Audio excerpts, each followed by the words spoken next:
Hi,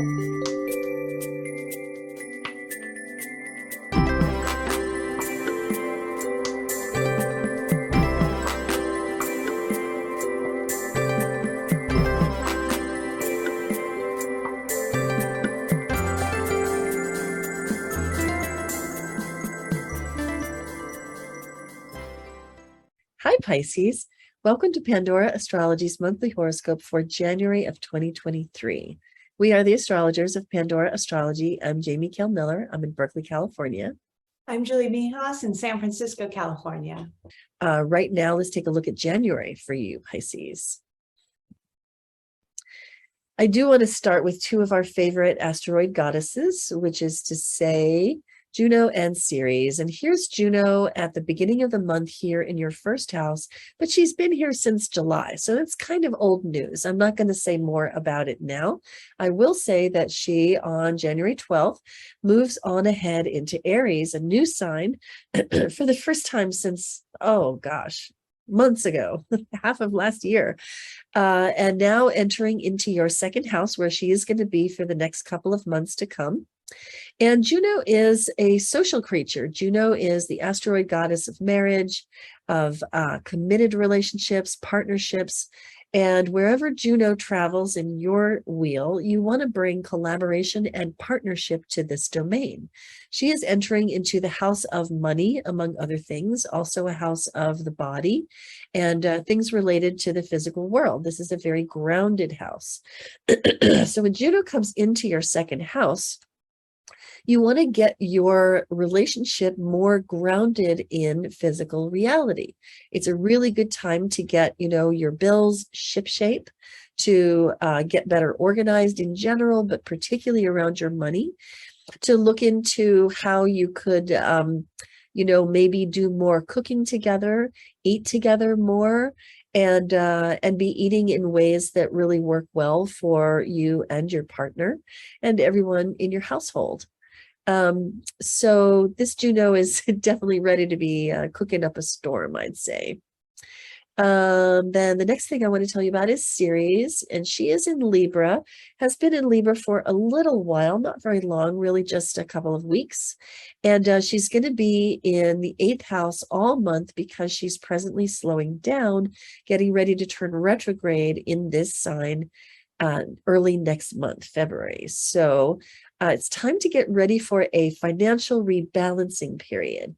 Ceres in Libra is really all about how can the finances be balanced. Ceres being, having to do with food, body, and money, wants to, in Libra, find balance with all these things, a balanced way of eating, balanced habits that help you maintain your physical self, and balanced financial habits too. This is not Ceres' home domain, even though the 8th house is a house of finances. Ceres' home domain is this one over here where Juno is hanging out, but Ceres is not at home right now. She's in some pretty difficult territory, actually, because Ceres is really more focused on the money that you own yourself, whereas the 8th house is the territory of monies that you share with others, perhaps through the medium of a marriage or perhaps through investing of some kind. So when Ceres travels into the 8th house, there does need to be a cleaning up and a reorganizing and a getting more grounded with the finances that you share with others. So this might have to do with beginning to prepare your taxes early, gathering all of your receipts, figuring out what all of your tax deductions are going to be. So it might have to do with grounding that process of taxes, and especially if you do share finances with a business partner or a spouse. And being aware that Ceres is going to go retrograde as early as next month really does light a fire under you about getting this organized early so that you don't find yourself getting caught short next month when Ceres goes retrograde, realizing that you just don't even know where all that paperwork is, or that you need now to have a really difficult conversation with your spouse about money. Hey, Julia, what is up with Venus and Mercury and Mars this month? Oh, well, I definitely have some good news for you, Pisces, because a few planets are going direct this month. But let's start with Venus first. Venus is the planet of relationships. Wherever she is where we find a little bit of pleasure and luck that month.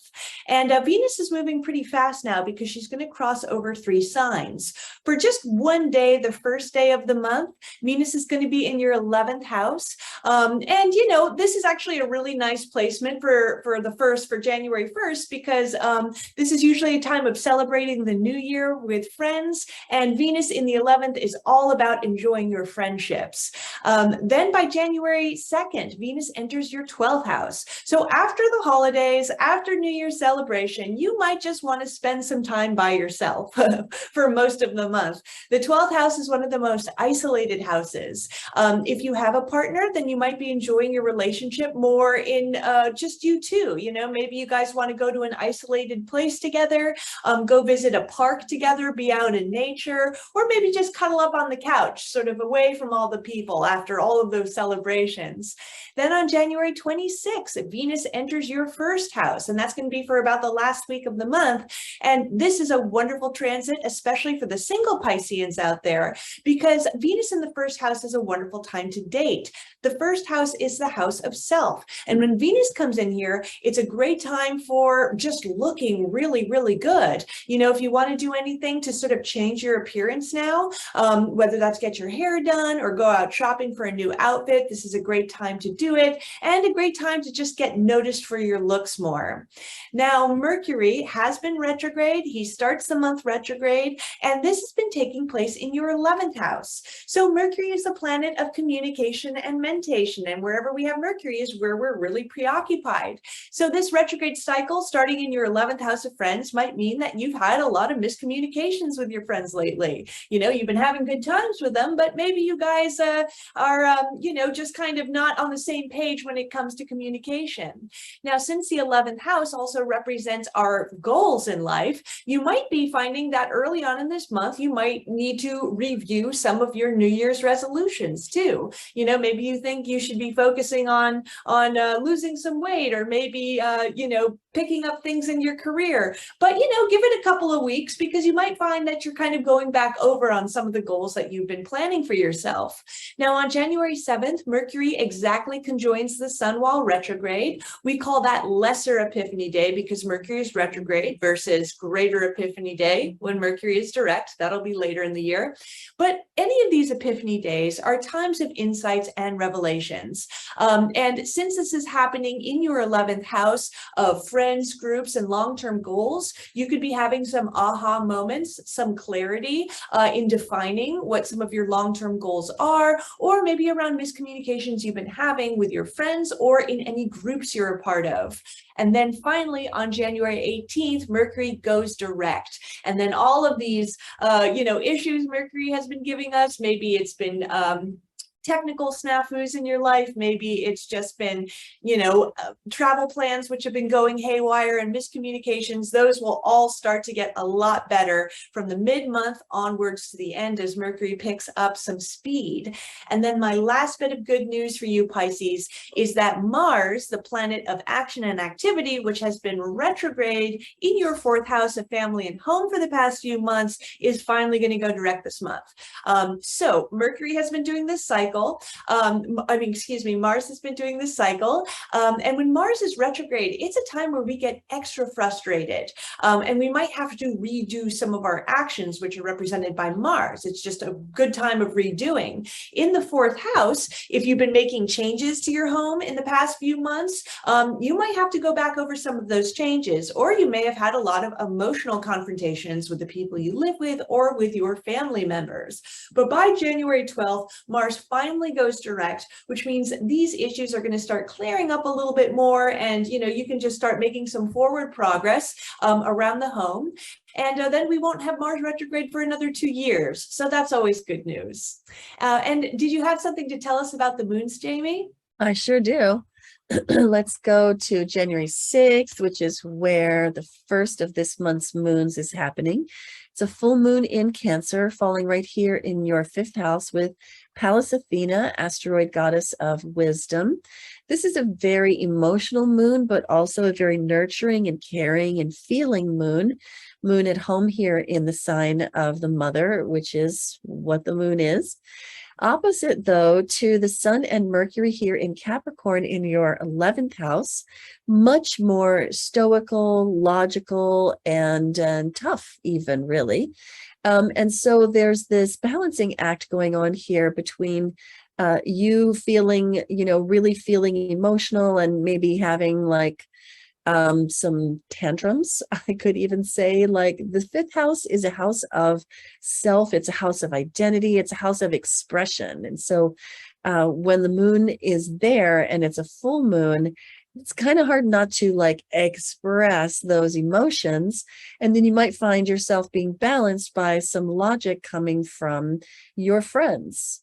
And so your friends may be pressing you to be a little bit more stoic, a little bit more reserved, and to be a hard worker while you are, just feeling the feels.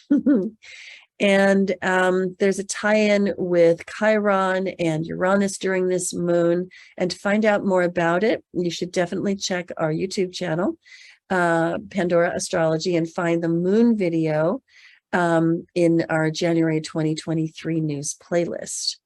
So then the next thing that happens is on January 20th, we have the changing of the season. The sun leaves Capricorn and moves into Aquarius. And wherever the sun goes, we want to bring our high quality attention, because attention is like sunlight. When you spread it around, things can grow and flourish. The 12th house, though, is not one that's very conducive to sunlight, which is to say, this is a house, as Julia put it, of seclusion.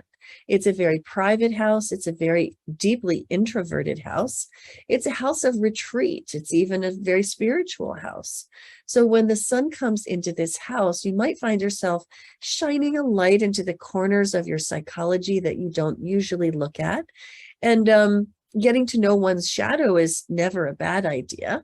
But you might find yourself pulling inward, to do that good inner work. You might find yourself, sort of feeling a little retiring and not really wanting to get out there and be so very social. And that's fine. It's a really good time of the year to do that, Pisces, because this is the beginning of your yearly mop-up period, where the old year is beginning to come to a close and the new year is getting ready to start. And so this is the time of the year, especially if you're a sun sign Pisces, when you should really be preparing for your personal new year to come on your birthday. And getting a reading for your birthday is an excellent idea. You should absolutely do it. Check out our services page on our website, pandoraastrology.com. Get that birthday reading. Such a good way to start the year. So then the very next day, we have the new moon. And it also falls right here in your 12th house. So it's likely to be a fairly introverted moon for you, which is interesting because the nature of this moon is actually quite festive. We're calling this one Nurture the Tribe because it falls in the very social and humanitarian sign of Aquarius. It involves some wonderful contacts with Jupiter here and Juno here, which sort of amp up the festivities and the social nature of this moon. And also some involvement of Ceres, bringing in her own special brand of harmony, which, as I mentioned before, is going to bring in the themes of food, body, and money, and getting finances in order. So what I said about this in the moon sign video about it is that this could be a moon that's a really good time for starting over with friends, but also for throwing a great event, which might be even a fundraising event. And you might even find yourself wanting to crawl out of your shell to attend such a thing. even though it's happening after the sun and moon have entered your very reclusive 12th house. And if that's the case, just do it, Pisces. Just go out there and be seen for just one night and then go home and crawl back into your shell. You can do that. We love making these horoscopes for you, Pisces. And if you love that we do it, please do hit that like button, because it really matters to us when you tell YouTube how you feel. You let your friends know about our horoscopes too, pass them around, slather them over the internet. We love it when you do that. Have a gorgeous January. And until next time, we'll see you around the cosmos. Bye. Bye-bye.